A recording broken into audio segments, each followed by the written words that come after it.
कहीं सरवा दूगो लइका बड़ा सन बुढ़ापा में इतना खटावत तरसन आ अपने खाली मोबाइल चलावत तरसन।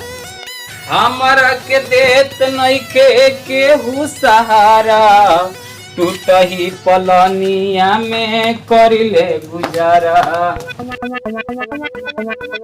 सारा पड़दार के हमार खेत बोआ गईल आ हमार खेत साला अभी पड़तिए भाई सरवा राजा महाराजा आदमी बारह सौ अभी कोनो काल नहीं के कोड़वाइले भगवान। ठीक बा चल तनी खेत में आज कौन कान कोड़तनी हम ही का करम। सरवा पहले पुओ के सारा मेढ़ी काट लेलसन अब आज हमू मेढ़ी काट ले तनी ऐसन तो फरियाई।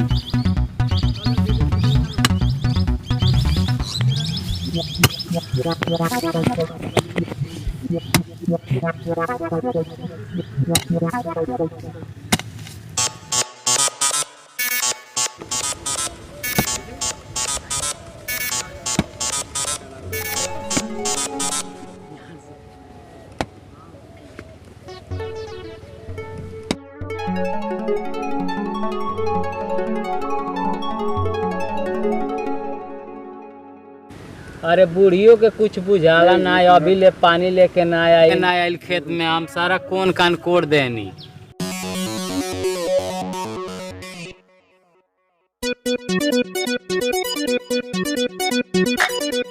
साला मगर लोग सब हमारे खेत मेरी कोड़ देला बाटे।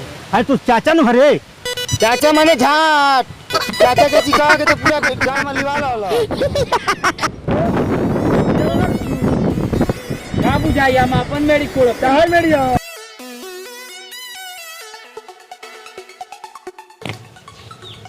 अरे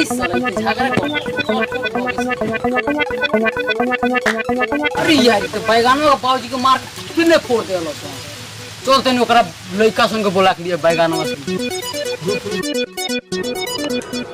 कौन आंटी सब को मजा आ गया शायद दांत में सड़ जाता लेकिन साला बापवा तो रात हम गांव खटता हूं साला खेत कोड़ा तक के बुढ़ारी में ये क्या तो चले बेटी बार हमने क्या आटा का पे के वर्ड पे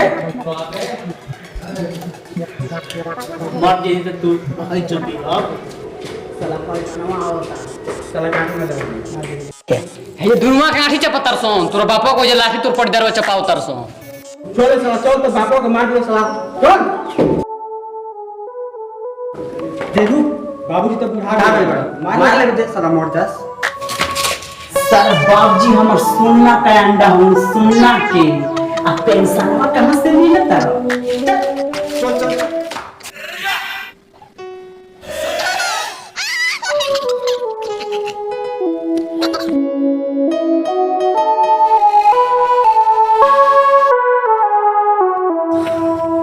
साला बुढ़वा के बिना तो फाटिए गई आई साला दौड़ा के मुआ दी चल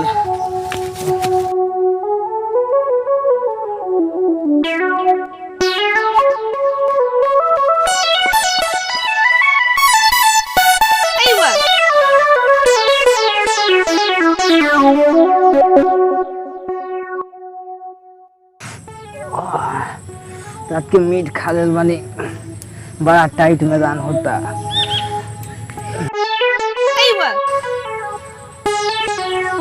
अरे पानी पानी कन कौन चल दे लो बढ़िया से मैदान में तो कलाई तो कचार देलो सरी भैंस की साग भी तो हम तो जा देलो बाजार का के तो पूरा लुटवा देलो अब क्या चाहता रह जा ना मन बता फरिया लो फरिएबे कर जा हम फरियाए ले तनी कैसे सारा मत मार बूढ़ बड़ा मारते बाड़ी तो कल पट्टी में मार फोड़ कल पट्टी। अरे सर मार के तो भूबुन फोड़ देला ई साला ई तो बापो के मार के मुंह फोड़ते उड़े खून बहता। रुक रुक हाफ मर्डर हो जाए दे ओकरा बाद से केस कर जैते सरौल निहोरा करिलो आ पैसा दिलो पैसा पाक सारे तनी हाफ मर्डर के चक्कर में फुल मर्डर हो जाए चल सारे बचाओ चल चल चल चल पा हमनी के आ गई नहीं जा सरवा हमार मार के मुंह फोड़ देले बार सा तो लोग पापा पापा कहले बड़ा लो। मार सर मार मार के तो फाड़ दो।